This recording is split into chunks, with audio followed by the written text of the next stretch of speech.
ఒకప్పుడు నేను 2 ఏళ్లు 3 ఏళ్లు చెట్లు కూడా ఉండేటివి, పెద్ద చెట్లు నాటేవాళ్ళం.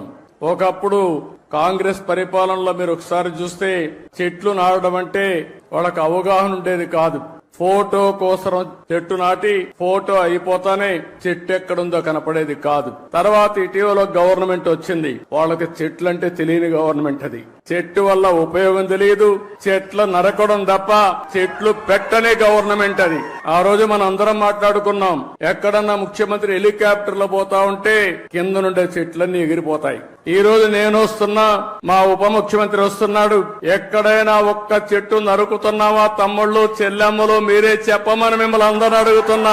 చెట్లు పెంచడం బాధ్యత, చెట్లు నరకడం దుర్మార్గం. కొన్ని దేశాల్లో అయితే శాశ్వతంగా జైల్లో పెడతారు చెట్లు నరికితే. చెట్టు నరకాలంటే కూడా ప్రభుత్వ పర్మిషన్ ఇస్తే తప్ప చెట్టు నరకడానికి వీల్లేదు. చెట్టు నరికితే మనిషిని చంపినటువంటి నేరంగా చిత్రీకరించి వాళ్ళపైన యాక్షన్ తీసుకునే పరిస్థితి వస్తుంది.